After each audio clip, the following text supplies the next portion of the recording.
Hi, my name's Phil. I like talking about politics, and in this video, I'd like to discuss the way that Boris Johnson's government have yet again completely misjudged the mood of the public over the Christmas parties that they held last year when they'd made it unlawful for the rest of us to do so. But first, if you'd like to be notified of daily news and politics, please subscribe to the channel and click the bell notification icon. So it's a bit of a marvel to many people in functioning democracies around the world that a government led by Boris Johnson can even exist. The stuff he pulls is quite extraordinary, but not as extraordinary as the concept that he's still in office after pulling it. The reason isn't that people in Britain think that Boris Johnson and his Conservatives are doing well. The number who actually think that are mercifully few. Far more than there should be, but it's relatively small. It's that they are convinced that as bad as they are, there isn't a better alternative. That's what the 2019 general election was all about. Johnson didn't even pretend that the previous 9 years of Tory rule were a glittering triumph. He said it was rubbish, absolute rubbish, but that he would do better and that Jeremy Corbyn would open the very gates of hell upon the country. So people voted for what they thought was the best of a bad choice. The nature of the British media and our first past the post system is essentially to blame for this state of affairs, along with the poor attitude to communication that the Labour Party have now had for far too many years and continue to have, distressingly. But, and it's a big but, it's one thing the British public do not accept, as deferential as we seem to be when it comes to these Etonian toffs, we do not like our political leaders behaving like our political overlords. Like the one rule for them, another for the rest of us, doesn't fly in these parts. This is why, if you think about people who've managed to make a connection with the British public, the likes of Boris Johnson, the likes of Nigel Farage, they've made a success of pretending to just be the bloke down the pub. People do not identify with the privileged born to rule type of person. They'd never get on with Jacob Rees-Mogg. But someone with whom they'd have a cracking time chatting and supping pints down the Red Lion, different matter.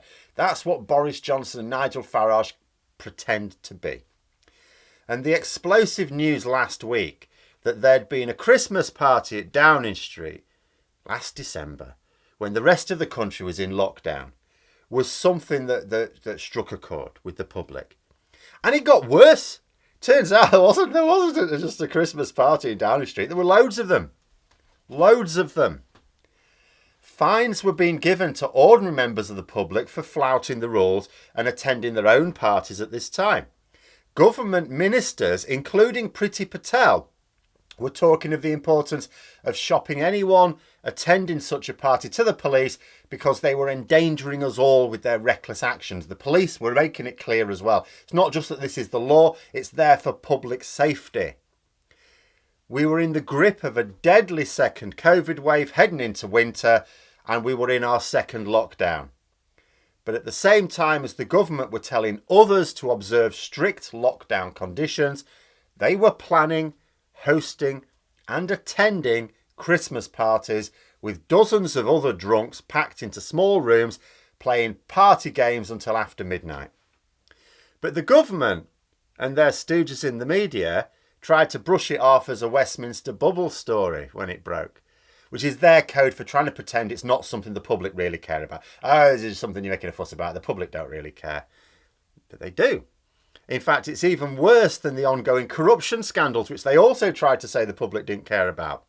The corruption issue, sparked by the attempts to get Owen Paterson out of his punishment, played very badly in the public. The government tried to brush it off, but it became a huge scandal. But the Christmas party is worse. Because corruption is one of those cases of, yes, this is one rule for them, another for the rest of us. We don't like that. Corruption is also very harmful to us because it means we don't have the right people running our essential public services because you're awarding contracts according to who donated to you, not the best. And there's less money to fund those public services because you're being a bit lavish with them. But people often don't see the link. Getting paid a load of money by a company and then giving them a government contract is foul play. Most people don't see the direct link between that and the poor public services in their area. They still don't like it because they fundamentally know it's like saying, well, we're above the rules. We don't like that. But the Christmas party is different. Not just because there are people out there who couldn't attend their own parties because they were following the rules, or that they weren't following the rules but they got fines for it. There were other rules as well. If a close friend or relative was dying in hospital, they were dying alone. You weren't allowed to see them. Funerals were tightly restricted as well. There are people out there who could not be with loved ones in their final hours and could not attend a funeral service because of the need to stop the spread of the virus. Because the government passed laws and the law was clear and punishments were in place. There were fines of up to £10,000 for breaching these rules. But the same government who made these laws and set those punishments were also breaking those self-same rules by attending their own parties. And not just one or two. It seems there were quite a lot. And unlike with the corruption scandal, which is, like I say, it's an injustice. But this unfair behaviour has a direct link. People can see the link with this. Thousands of people, tens of thousands of people can see the link between what the government did and what they experienced. And for those who didn't suffer directly themselves in quite the same way, there'll be empathy for those who did, because they'll be able to think to themselves, there but for the grace of God. But the government have yet again failed to show any remorse, because instead of apologising, they've tried to brush it off as no big deal to the public. Thing is, they've been caught now. And in these situations, it would always be easier to pretend you're sorry. It's still damaging, the damage is done, but you'd limit the damage because, they're sorry. Do you know what I mean? They get away with it. But they're making exactly the same mistake as they keep doing. They did over the corruption scandal. They did over the Dominic Cummings-Barnard Castle scandal, all the rest of them. You know, with the Owen Paterson affair, for example, they should have sensed the danger early and acted quickly before it got out of hand. As soon as they saw that this was going to go pear-shaped, they could have limited the damage, but they didn't. They kept on with it, and they suffered a crash in the polls. Tory MPs were furious at the government for landing them in that position, you know, where they look very bad amongst the local electorate. But it's happening all over again, and the same mistakes have been made. Tory MPs have this bizarre notion that Boris Johnson has his finger on the pulse of what appeals to the ordinary voter. He doesn't. I'll tell you why they think this. They think this because he was so personally popular amongst large groups of voters, which allowed him to propel them to a huge majority. It's the only reason he is their leader. They knew he'd be a bad leader. They knew he'd be bad at governing. But they also thought, but he cuts through to the public. He doesn't. Boris Johnson has no idea what appeals to voters. You know, he had a strategy team that did. And he adopted the persona that fit that strategy. He put on the acts that they told him to. But he personally has no idea. It was just dumb luck that his particular brand of optimism, tied with a few slogans that other people came up with, did the trick.